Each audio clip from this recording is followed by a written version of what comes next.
Modibo Diarra était en visite à Ouagadougou. La gestion de la crise dans le nord du Mali était au centre des échanges avec le président du Faso, Blaise Compaoré, médiateur de la CEDEAO dans la crise malienne. Une délégation du Parlement malien en visite au Sénat, à la Commission européenne ainsi qu'à la Cour pénale internationale. Objectif: informer et sensibiliser ces instances pour une implication dans la résolution rapide de la crise au nord du Mali. Le monde célèbre le 7 juin la journée de l'enfant africain. C'est aujourd'hui que notre pays a commémoré cette journée avec comme thème national appel d'urgence en faveur des enfants du nord du Mali. Nous sommes le 23 juin. Mesdames et messieurs, bonsoir et merci de nous avoir choisis pour vous informer. Le Premier ministre est de retour à Bamako. Cheikh Modibo Diarra était en visite hier à Ouagadougou, dans la capitale burkinabé. Le chef du gouvernement a poursuivi les concertations entamées en Algérie et en Mauritanie dans le cadre de la gestion de la crise dans le nord malien. C'est ainsi qu'il a rencontré le président du Faso, Blaise Compaoré, médiateur de la CEDEAO dans la crise malienne. Nos envoyés spéciaux sont Aruna Diarra et Tchessera Dambili.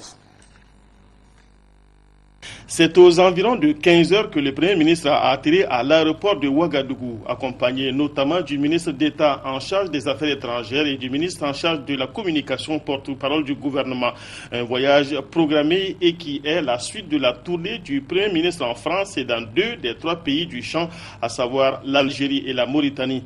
Au palais présidentiel de Ouagadougou, le Premier ministre a eu un peu plus d'1 heure d'entretien avec le président du Faso, médiateur de la CEDEAO dans la crise malienne, avec au centre la situation au Mali. Nous avons toujours dit, le gouvernement du Mali, que la négociation, évidemment, est notre première option.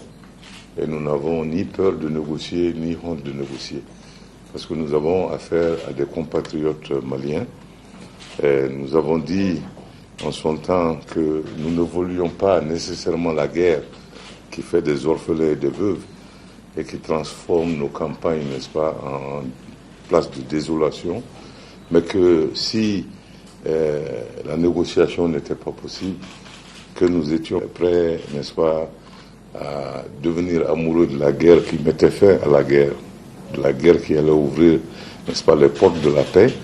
Et je pense que c'est pour ça que nous avons fait cette tournée, voir exactement la disposition de tous les pays du champ, prendre conseil avec les uns et les autres, et finalement venir voir, évidemment, le médiateur de la CEDEAO, le président du Burkina Faso, son Excellence Blaise Compaoré, pour nous entretenir avec lui sur les opportunités peut-être de négociation, avant qu'au niveau gouvernemental, que le Mali ne décide de ses options.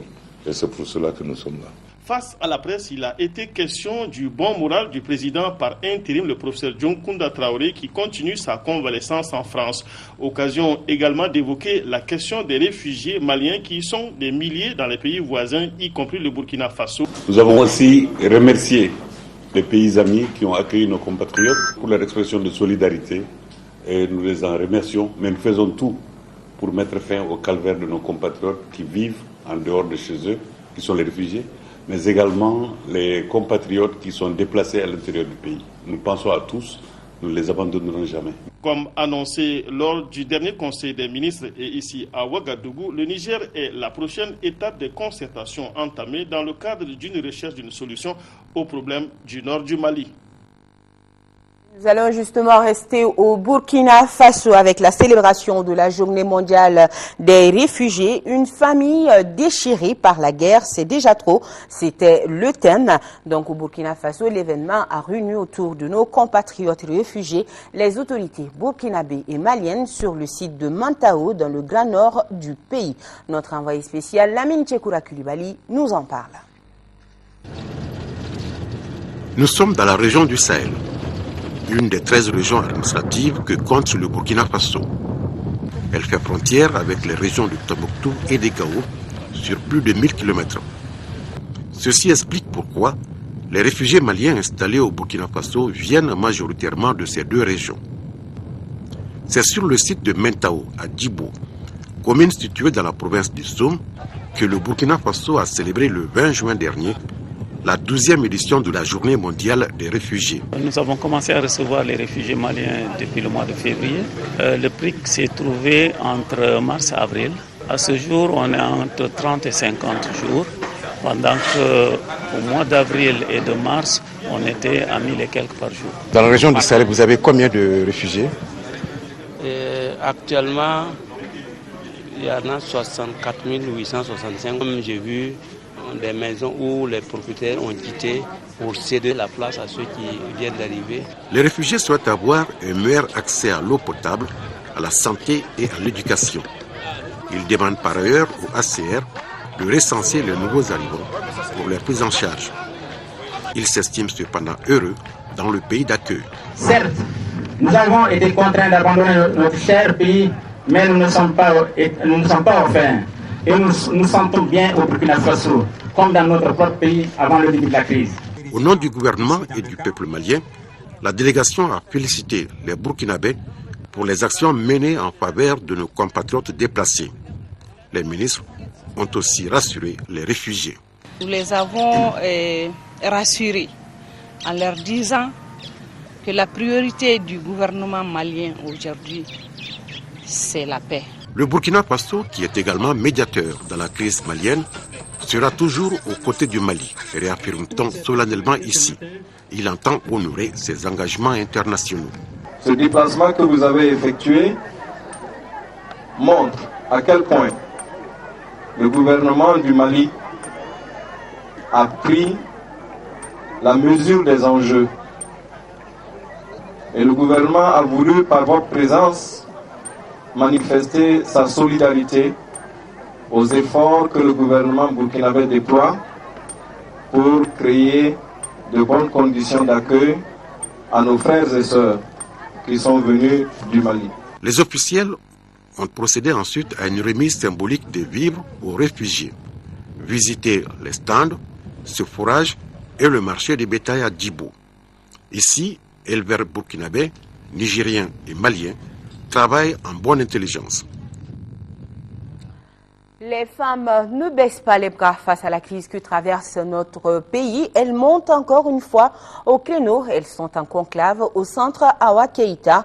Objectif, contribuer à une gestion efficiente de la crise politique dans le pays. À l'issue des travaux, une déclaration avec un plan d'action susceptible de contribuer à la résolution de la crise sécuritaire ont été élaborées. La journée d'échange est une initiative de l'Union des femmes du Mali pour les droits et la dignité en collaboration avec la CAFO. Ramata Konaté, reportage. À l'ordre du jour de cette journée, deux communications majeures, la situation politico-institutionnelle au Mali et la crise sécuritaire qui prévaut au nord du pays depuis le mois de janvier. Sur ce point, il était question de l'historique de la rébellion, ses conséquences, tel le déplacement massif de la population. Après avoir entendu ces communications, les participantes ont adopté une déclaration dans laquelle l'accent est mis sur la nécessité de l'implication des femmes dans la gestion des crises. Les femmes exhortent les Maliennes et les Maliens de tous bords et de toute tendance à s'unir pour la paix et la concorde nationale. Le Mali a besoin plus que jamais de se retrouver urgemment et rassembler tous ses fils et filles pour reconquérir son intégrité territoriale. La communauté internationale doit accompagner et soutenir les efforts de paix et de sécurité au Mali. La journée d'échange a regroupé les femmes des confessions religieuses et celles des organisations féminines fêtières. Elle a été possible grâce à l'Union des femmes du Mali pour les droits et la dignité en collaboration avec la coordination des associations et organisations féminines. Je pense que les femmes sont mieux édifiées parce que depuis que cette crise a commencé, nous ne gérons que des rumeurs. Les femmes ne sont pas parfaitement édifiées. Nous ne faisons que suivre. Et nous sommes dit qu'il est bon que les femmes se retrouvent, qu'elles échangent autour de ces problèmes-là et donnent leur point de vue par rapport à la situation. À l'issue de cette rencontre, les femmes ont condamné avec fermeté les actes perpétrés par les bandits armés contre les populations du nord du Mali. Direction Bruxelles, où la question du nord du Mali a été portée devant le Sénat et la Commission européenne. Trouver une solution rapide à la crise du nord du Mali, c'était le message d'une délégation parlementaire du Mali en mission d'information et de sensibilisation. Fatoumata Diallo, reportage. Informer et sensibiliser la communauté internationale sur la situation qui prévaut au nord du Mali, tel était l'objectif de la rencontre que les députés maliens ont eue avec le président du Sénat belge. Aujourd'hui, ce qui se passe au nord, c'est vraiment de la catastrophe. Pour que le Parlement belge, en tout cas, en aucune manière, ne donne la possibilité au MNLA d'avoir une reconnaissance quelconque sur le plan international. Le président du Sénat, M. André Flao, après avoir entendu les préoccupations de la délégation parlementaire, a déclaré qu'il était favorable à la démarche entreprise par les élus du Mali. Nous ne sommes certainement pas enclins à soutenir des mouvements qui se livrent à des actes comme vous venez de les décrire. Je mets un point vraiment d'honneur à développer une véritable diplomatie parlementaire. Deuxième étape de cette mission parlementaire, les échanges avec la Commission de l'Union européenne. L'exercice était le même, partagé avec le partenaire européen, la vision de l'Assemblée sur les événements qui se déroulent dans le septentrion malien. L'Union européenne, qui est déjà très impliquée dans la recherche de solutions aux problèmes dans notre pays à travers le plan d'action pour la stratégie du Sahel, se dit d'autant plus préoccupée par la détérioration de la situation qui ne permet plus la mise en œuvre de cette stratégie. C'était avec un grand plaisir que nous avons eu un échange de début et nous avons échangé de l'information sur la situation au Mali, autant au nord qu'au sud. Nous apprécions les analyses et les positions des parlementaires. Et de notre côté, on a rassuré les parlementaires sur le soutien de l'Union européenne à la démocratie malienne, notamment incarnée par l'Assemblée nationale. M. Blanco Lopez a par ailleurs rappelé que l'Union européenne continuera d'apporter son aide dans le cadre de l'assistance aux populations déplacées du Nord. Et après le Sénat et la Commission européenne, la délégation s'est rendue à la Cour pénale internationale. La rencontre avec les autorités de la CPI a été dominée par les aspects liés aux droits de l'homme. Les détails, c'est toujours avec Fatoumata Diallo à Bruxelles. C'est un accueil chaleureux qui a été réservé à la délégation parlementaire du Mali, venue rencontrer les plus hautes autorités de la Cour pénale internationale.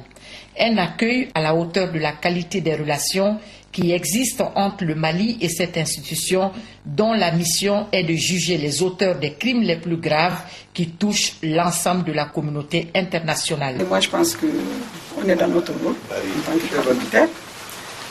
Il est de notre devoir, vu la situation qui prévaut au Mali, que là où besoin se fait sentir, qu'on y aille pour sensibiliser, donner des explications et puis échanger par rapport à nos problèmes à nous et aussi apprendre aussi des choses par rapport au fonctionnement de cette Cour. Il était important pour nous de venir ici et rencontrer les principaux responsables de la Cour pour nous rendre compte de la façon dont la Cour pénale internationale travaille. Le président de la Cour et l'ensemble de son équipe ont été sensibles à la démarche des élus maliens. Les représentants du procureur ont déclaré leur volonté de toujours coopérer avec le Mali avant de présenter le mandat, les critères de compétence, de recevabilité et d'enquête du bureau du procureur dans sa généralité. C'est toujours un plaisir de rencontrer les délégués d'un État parti. Le Mali joue un rôle très important dans la mise en œuvre du statut de Rome. Pour avoir été l'un des premiers pays signataires, parmi les premiers pays signataires, nous sommes extrêmement ravis de recevoir cette délégation de hauts lieux et de personnalités remarquables qui gouvernent la vie politique au Mali, notamment dirigée par le deuxième vice-président, qui est venu porter à notre information, nous donner des informations sur ce qui se passe au Mali, plus particulièrement dans le nord. Le bureau a pris acte de ces informations et puis nous allons continuer cette collaboration.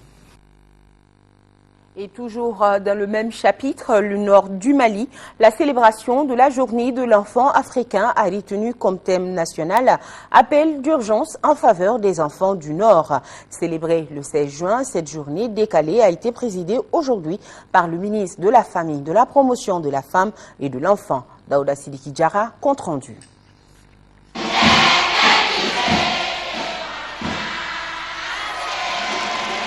La 22e édition de la Journée de l'enfant africain a pour thème les droits des enfants handicapés, le devoir de protéger, de respecter, de promouvoir et de réaliser. Mais en raison de la situation particulièrement difficile que traverse notre pays, le thème national est appel d'urgence en faveur des enfants du Nord. Les premières victimes sont les enfants et les femmes. Ils ont été contraints à l'exode pour beaucoup d'entre eux afin d'échapper aux atrocités des occupants. Ceux qui n'ont pu malheureusement quitter sont quotidiennement soumis aux sévices de toutes sortes. Plus que jamais, il est urgent de prendre des mesures pour préserver les acquis et consolider les droits des enfants. Les événements du Nord nous interpellent et doivent alimenter nos réflexions. En ce jour de souvenir, j'ai une pensée particulière envers ces braves femmes et enfants, victimes de violences perpétrées dans les régions nord du Mali par des groupes armés. Ils ne vont plus à l'école.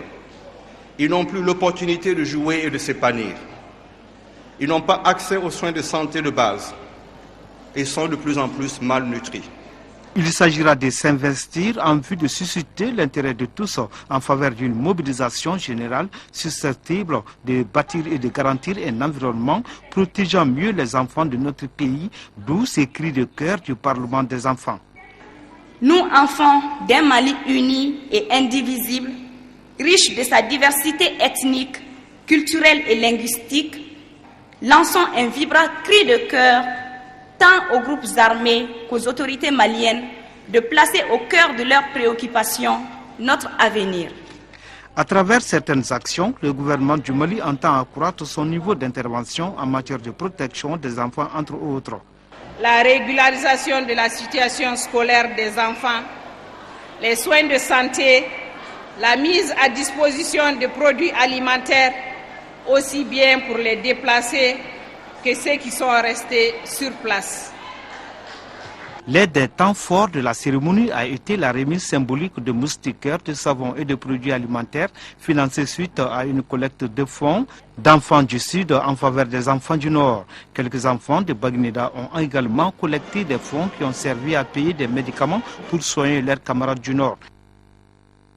Bonne fête à tous les enfants. Sur un tout autre plan, Karl Flittner, ambassadeur d'Allemagne au Mali, est en fin de mission. C'est au cours d'un cocktail offert aux diplomates que le gouvernement malien a réaffirmé tout son attachement aux relations qui existent entre les deux pays. Alpha Maïga était à la cérémonie, son reportage. Lui, c'est Karl Flittner. Il est l'ambassadeur de la République d'Allemagne au Mali depuis 4 ans. Il a voulu cette cérémonie pour dire au revoir au peuple malien. Occasion pour exprimer quelques sentiments de satisfaction après 4 années de loyaux services, mais aussi pour exprimer un cri de cœur. À la fin de mon séjour, il y a eu des turbulences politiques considérables, n'est-ce pas, qui ont commencé au mois de janvier avec les attaques contre les villes dans le nord-est du pays. Puis début février, il y a eu une situation difficile ici à Bamako. Et ensuite, il y a eu le coup d'État. Le plus positif pour moi, c'est d'avoir vécu parmi les Maliens. Et ce qui est particulier au Mali, c'est la gentillesse des gens. Le diplomate allemand a toutefois quelques regrets. Il quitte définitivement le Mali. En plus, dans quelques jours, il fera valoir ses droits à la retraite. Il y avait un grand projet de construction d'une bonne vingtaine de villas à Sébenikoro. Et c'est vraiment une tragédie que beaucoup a été investi. Beaucoup de Maliens ont trouvé du travail là-bas. La plupart de ces villas sont inutilisées. C'est un gaspillage terrible. Les Allemands qui se plaignent, ils ont fourni des prestations. Il faut rappeler que la République d'Allemagne est le premier pays dans le monde à reconnaître le Mali indépendant. C'était le 22 septembre 1960. Depuis, l'Allemagne appuie le Mali dans tous les domaines. On peut entre autres citer la coopération décentralisée et la culture. Écho de nos régions avec cette visite du ministre du Commerce, des Mines et de l'Industrie. Amadou Touré était hier sur le chantier de la nouvelle cimenterie intégrée de Gangontori. Constat, les travaux prendront fin d'ici à quelques mois, mais déjà les premiers sacs de ciment sont sortis de l'usine. Au RTMK, Idrissa Goulou Sissoko. La cimenterie intégrée de Gangontori a commencé la production. Ces premiers sacs de ciment ont été présentés ce vendredi au ministre du Commerce, des Mines et de l'Industrie, Amadou Touré, venu s'enquérir de l'état d'avancement des travaux de construction. Des travaux presque terminés. Il ressort de sa visite que tout est fin prêt et que le démarrage de l'usine ne saurait tarder. C'est une visite que j'effectue avec plaisir parce qu'on avait déjà eu un avant-goût de la capacité des animateurs du groupe Wassem en passant il y a quelques semaines à Diou, je crois que c'était il y a 2 semaines. Et aujourd'hui nous sommes venus voir la riche mer, là où vraiment l'ensemble du Mali s'attend à ce que nous ne soyons plus dépendants en termes d'importation de ciment. Et Wassem nous a montré aujourd'hui qu'elle avait la capacité technologique et financière, effectivement, de réaliser cette cimenterie intégrée. Au terme de sa visite, le ministre Amadou Touré a demandé aux populations et aux travailleurs d'appuyer la société pour l'atteinte de ses objectifs. Aux notabilités de Gangontori, il a demandé bénédiction et accompagnement. Partons à Bougouba, dans la commune de Dougou-Olonvla, où a eu lieu aujourd'hui le lancement des travaux de réfection et d'entretien de la route Bougouba-Bartala, longue de 20 km. Des travaux financés par les ressortissants de la commune de Dougou-Olonvla à hauteur de 34 millions de francs CFA. Seydou Traoré. Le lancement de ces travaux d'entretien est le fruit d'une conjugaison d'efforts des ressortissants de la commune rurale de Dougou-Olonvla. En effet, soucieux de l'état presque impraticable de ce tronçon en période hivernale, les ressortissants de la commune de Dougou-Olonvla ont, dans un élan de solidarité, financé le bitumage de la route qui relie Bougouba au chef-lieu de commune Touba. C'est une préoccupation pour toute la population de la commune. Chaque année, durant l'hivernage, nous faisons face à la rupture de la communication entre les populations sur cette route. Les travaux seront réalisés pour 1 mois par la Société d'ingénierie des travaux d'entretien et de construction SITAC pour un coût de réalisation de 34 millions de francs CFA. Les ressortissants de Dougou-Olonvla, par ce geste, entendent soulager les braves populations de la zone. Nous savons tous que le Mali traverse une situation difficile et qu'en ce moment, on fait face à une crise financière sans précédent. Malgré toutes ces difficultés, cette commune a pu mobiliser plus de 30 millions de francs CFA pour faire l'entretien des travaux de cette route entre Sirakorola et Touba. Cette route est l'épine dorsale de la commune de Dougou-Olonvla. Cette initiative d'entretien de la route Bougouba-Touba a été saluée par toutes les couches socio-professionnelles de la commune, quand on sait que ce tronçon traverse une bonne partie de la commune. Et pour d'autres, ce axe constitue le cordon ombilical côté ouest entre Touba et Sirakorola. L'aéroport Ambo-Dejo de Mopti a désormais local pour abriter son poste de contrôle. À cela s'ajoute un important lot de chaises destinées à l'hôpital Somminé Dolo de Mopti, à l'infirmerie de la base aérienne 102 de Sévaré et à celle de l'armée de terre. Une donation de la Direction générale des aéroports du Mali. Yacouba Maïga, correspondance. C'est un bâtiment flambant neuf qui a coûté environ 30 millions de francs CFA avec toutes les commodités requises que la direction des aéroports du Mali offre à la brigade de transport aérien de la gendarmerie nationale. Ce local permettra à coup sûr à cette unité en charge de la sécurité de l'aéroport de Mopti de mener dans les meilleures conditions la mission qui lui est dévolue. Ce bâtiment d'environ 100 mètres carrés offre un local de garde, un poste, un bureau, une toilette, une véranda couverte et un lit de gravillon tout autour. Le local est entièrement carrelé avec des portes en alu et des réserves pour la connexion Internet et le téléphone. Les aéroports du Mali ont également inscrit dans leurs priorités l'amélioration des conditions d'accueil dans les structures sanitaires partenaires. C'est tout le sens d'un geste de bienfaisance à l'endroit de l'hôpital Souminé Doulou, de l'infirmerie de la base aérienne 102 et celle de l'armée de terre qui ont reçu environ une centaine de chaises. Ces sièges sont les bienvenus dans ce cas-là. Et pour toutes les autres structures sanitaires, le premier geste du praticien, c'est d'accueillir son malade. Donc cela va droit à notre cœur. Nous avions été confrontés à ce problème de sécurisation de l'aéroport. Nous avons tenté à l'époque, malgré l'absence de moyens, d'ouvrir un poste de contrôle de gendarmerie à l'aéroport ici, mais les conditions n'étaient pas réunies et ça nous a posé énormément de problèmes. Aujourd'hui, nous sommes très fiers. Cette donation des aéroports du Mali s'inscrit dans le cadre des initiatives entreprises depuis un certain temps pour améliorer les conditions de travail du personnel en charge de la sécurité et de la sûreté des vols sur les différentes plateformes et contribuer en même temps à l'amélioration des conditions d'accueil des structures sanitaires partenaires. En deuxième région, le quartier Sokura, ouest de la ville de Koulikoro, a réceptionné en début de semaine l'extension du réseau électrique offert par le conseil régional. Ces travaux d'électrification ont été réalisés sur un financement du Fonds d'appui à la croissance économique pour plus de 46 millions de francs CFA. C'est ce que nous dit Seydou Traoré. Le caractère déficitaire de la pluviométrie pour la campagne agricole 2010-2011, couplé à la crise actuelle que connaît notre pays, ont causé d'énormes problèmes, notamment l'insécurité alimentaire notoire pour les personnes les plus démunies.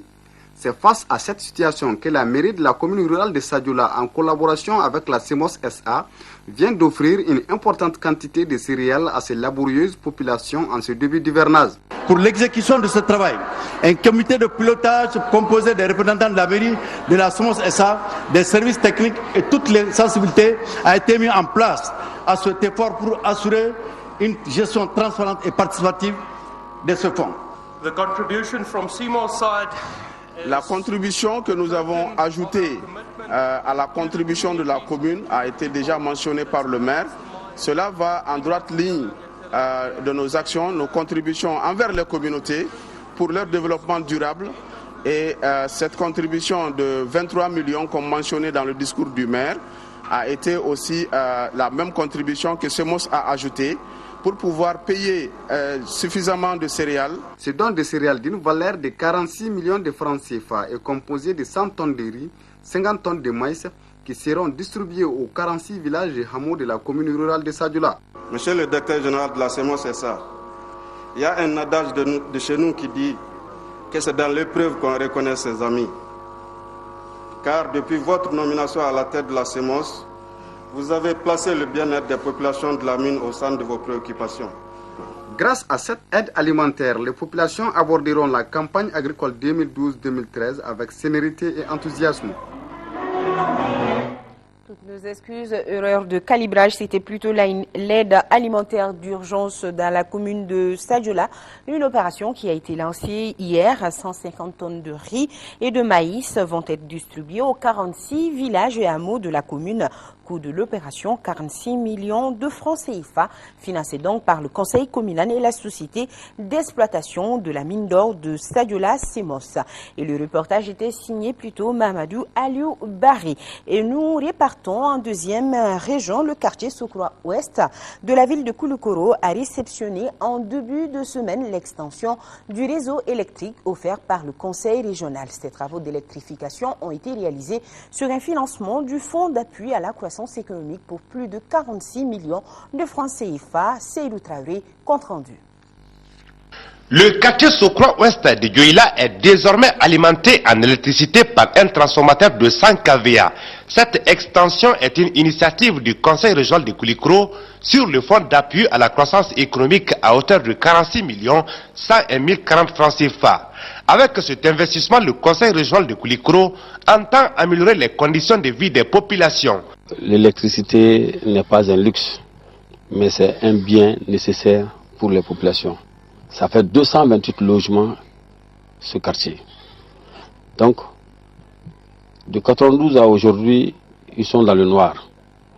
Donc, nous avons pensé, le conseil régional, alors de procéder à l'extension pour ce quartier de l'électricité. L'électrification du quartier Sokro-Ouest de Dioula s'étend à plus d'1 km². Toute chose qui sous-entend que plus de 10 000 ménages peuvent être alimentés avec aussi des lampadaires dans les rues. Tout cela au bénéfice des habitants du quartier. On est très content et très satisfait de l'énergie et de M. Cheikh. Actuellement, on est tous prêts pour payer les factures. Les travaux d'électrification de Dioula, quartier Sokro-Ouest, ont été exécutés en moins de 90 jours par l'entreprise Citan Sidibé et avec comme bureau de contrôle l'EDEM SA. La Caisse associative d'épargne et de crédit des entrepreneurs et commerçants de Bamako, KIC Djigiseme, a tenu ce matin son assemblée générale, occasion pour les participants d'examiner de nombreux rapports et d'adopter les états financiers de la Caisse. Il ressort qu'au titre de l'année 2011, l'actif total de la KIC de Bamako a augmenté de 2%. Tchemoro Sahara, les détails. Au cours de cette assemblée générale, les participants ont examiné le rapport du comité de crédit qui a traité 773 dossiers de demande de crédit totalisant plus de 2 milliards 170 millions de francs CFA et le rapport du conseil de surveillance. Ils ont aussi adopté les états financiers de la Caisse. L'actif total de la Caisse a augmenté de seulement 2% en passant des francs CFA 4 milliards 962 millions en 2010 à francs CFA 5 milliards 70 millions en 2011. Selon le gérant de cette caisse, Oumar Touré, en 2011, le budget de la KIC de Bamako, qui prévoyait 5 milliards 690 millions de francs CFA, a été atteint à 89%. La caisse associative d'épargne et de crédit des entrepreneurs et commerçants KIC de Bamako représente 59% de l'actif total de l'ensemble des caisses du réseau. La KIC de Bamako est la caisse mère du réseau. En effet, elle a donné naissance et financé toutes les unités régionales actives à ce jour. Elle représente à ce jour près de 60% de l'actif total du réseau au 31 décembre dernier. Elle est à l'origine de l'expertise professionnelle des cadres et employés, expertise qui explique le succès tant de l'Union que des unités de base mutualisées. Malgré ses performances louables, la KIC de Bamako traverse quelques difficultés liées à la crise au nord du Mali. À la fin des travaux, l'Assemblée a élu un nouveau bureau de 17 membres. Et du sport, dans ce journal, un mot de l'Euro. D'abord, l'Espagne est qualifiée pour les demi-finales. Fabregas et ses coéquipiers affronteront le Portugal. La France battue sort de l'Euro et le score ce soir 2-0. C'était tout à l'heure sur votre télévision nationale. Et notre pays, à l'instar de tous les membres du CIO, a célébré la journée olympique 2012. Une journée qui marque la création du CIO le 23 juin 1894. L'événement était présidé par le ministre des Sports. C'était ce matin sur le boulevard de l'Indépendance. Papa Oumar Diop a assisté à la cérémonie. Son reportage. Le boulevard de l'Indépendance a abrité cette année aussi la journée olympique, journée anniversaire de la création du CIO le 23 juin 1894 à la Sorbonne de Paris et dédiée aussi à la renaissance des Jeux antiques grecs qui se célébrait à Olympie. Et puisque nous sommes en année olympique, avec les prochains Jeux de Londres 2012, la journée olympique tombe à point. Longtemps célébrée sous l'appellation de course olympique, la journée commence presque toujours par la course sur piste. C'est ainsi que les cadets, cadettes et seniors dames ont parcouru 4 km avec départ et arrivée devant la tribune officielle. Ce fut ensuite la course des seniors sur un parcours de 6 km. Le deuxième volet fut consacré au handisport sur tricycle avec 2 catégories. Le handisport de masse avec 2 arrivées, une en dames et une en messieurs, et les victoires finales de Mariam Koulibaly et Karaba Diarra. Le handisport de l'élite a été dominé par Ibrahima Maïga. Le troisième volet a été consacré au cyclisme dans 3 épreuves. Les minimes filles et garçons sur 1 km 500 avec Djeneba Sanogo en filles et Moussa Keita chez les garçons dans les premiers rôles. Dans la catégorie des cadets juniors, sur 3 km 100, Bourama Bagayoko s'est classé premier. Le cyclisme a été depuis plusieurs éditions déjà le clou de la journée olympique. Le circuit de 7 tours du boulevard a vu Tidjani Sanogo gagner le point chaud et Hamidou Diarra premier au classement final. De cette journée olympique, le ministre des Sports tire un enseignement capital pour notre pays. Je voudrais d'emblée remercier et féliciter le Comité national olympique pour l'organisation de cette soirée. Aujourd'hui, je sors de cette manifestation fier et très content. Je ne cesserai jamais de dire que le sport est le facteur par lequel aujourd'hui peut-être les Maliens vont se retrouver, s'organiser, se mobiliser pour aller à la reconquête de notre unité nationale. Donc j'encourage et le comité olympique et toutes les fédérations à s'engager dans ce sens, à mobiliser le peuple et pour que l'on puisse se retrouver et l'on puisse regarder dans la même direction. 2 faits marquants ont retenu l'attention du public cette année. 1. La forte représentation du bataillon des sports militaires avec le traditionnel cri de ralliement des sportifs dans les armées, cri devenu l'hymne de la victoire du sport au Mali, et la championne en herbe qui a pour nom Lala Bagayoko, pas plus haute qu'une pomme et déjà un esprit de compétiteur.